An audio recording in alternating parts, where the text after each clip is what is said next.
بسم الله الرحمن الرحيم. السلام عليكم ورحمة الله تعالى وبركاته. Toujours avec les fonctions numériques d'une variable réelle, continuité et limite. Aujourd'hui, nous allons commencer les exercices. Série numéro 1. Exercice 1. Montrer par un exemple que la somme de deux fonctions discontinues peut être une fonction continue.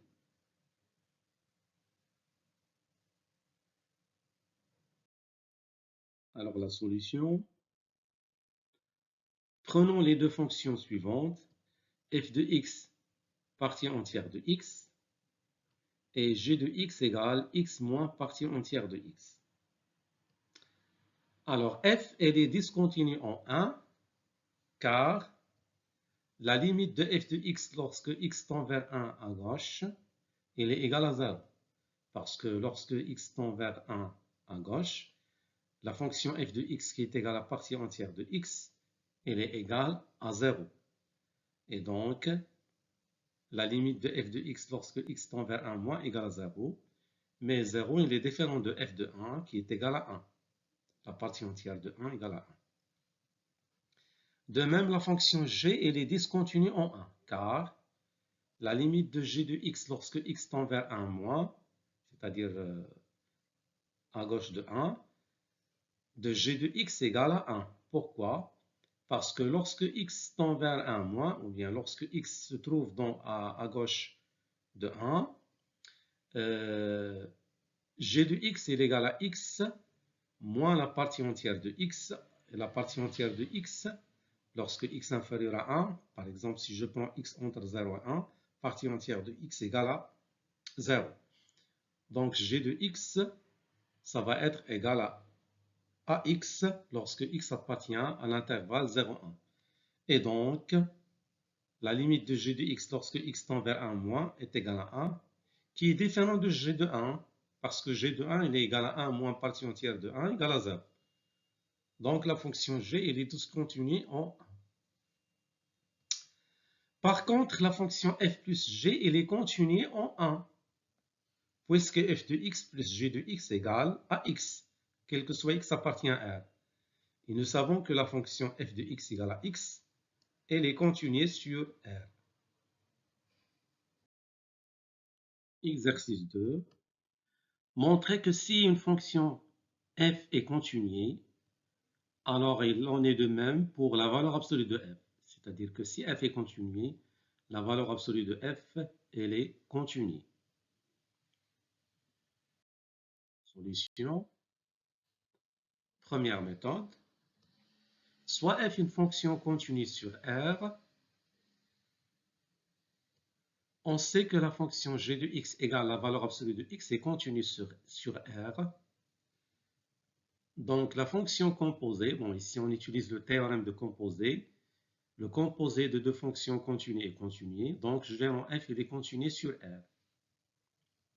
Or g en f de x est égal à g de f de x, elle est égale donc à la valeur absolue de f de x, c'est-à-dire que la fonction g en f n'est que la fonction valeur absolue de f.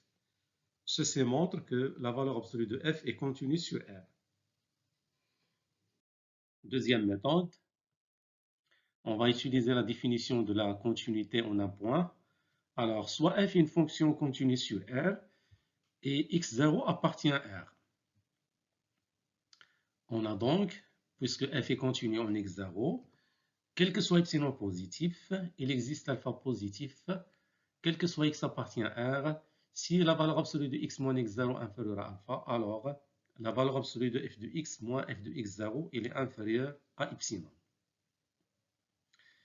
Bon, ici, on va utiliser une inégalité très importante qui est la suivante. On sait que la valeur absolue de A moins la valeur absolue de B, elle est inférieure stricte à la valeur absolue de A moins B, quels que soient les réels A et B. D'où, comme si x moins x0 en valeur absolue inférieure à alpha implique que la valeur absolue de f de x moins f de x0 inférieure à epsilon, et comme la valeur absolue de f de x moins la valeur absolue de f de x0 est inférieure à la valeur absolue de f de x moins f de x0, alors on aura, quel que soit l'epsilon positif, il existe alpha positif, quel que soit x appartient à R. Si la valeur absolue de x moins x0 inférieure à alpha, alors la valeur absolue de f de x moins la valeur absolue de f de x0, elle est inférieure à epsilon. Alors cela montre que la fonction valeur absolue, elle est continue en x0, quel que soit x0 appartient à R, et donc la fonction valeur absolue de f, elle est continue sur R. Exercice 3. Soit la fonction f définie par f de x égale à ax carré moins 2x plus b moins c sur x. Étudier la limite de f de x lorsque x tend vers plus l'infini, la limite de f de x lorsque x tend vers 0.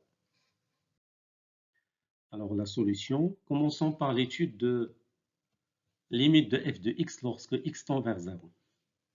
Bon, tout d'abord, la limite de ax carré moins 2x plus b lorsque x tend vers 0 égale à b, car ax carré moins 2x plus b est un polynôme. Donc la valeur de ce polynôme en 0, c'est b.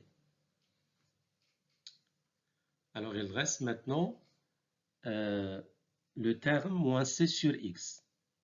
Bon, si c égale à 0, alors la fonction f de x égale à ax carré moins 2x plus b, donc la limite de f de x lorsque x tend vers 0 égale à b.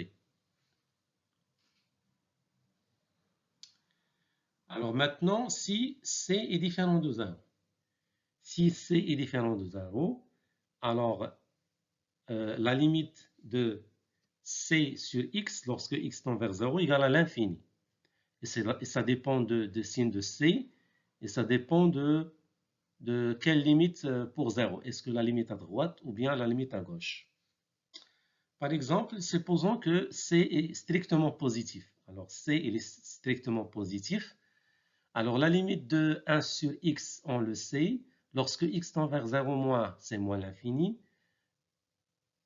Et lorsque x tend vers 0 plus, c'est plus l'infini. Or ici, la fonction, c'est ax carré moins 2x plus b moins c sur x. Donc, la limite de f de x lorsque x tend vers 0 moins, elle est égale à plus l'infini.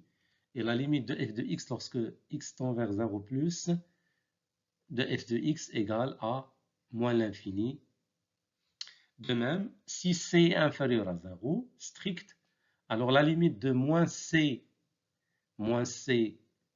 la limite de c sur x, elle est égale à plus l'infini lorsque x tend vers 0 moins, et moins l'infini lorsque x tend vers 0 plus. En multipliant par moins 1, ça va donner donc la limite de f de x lorsque x tend vers 0 moins, c'est moins l'infini.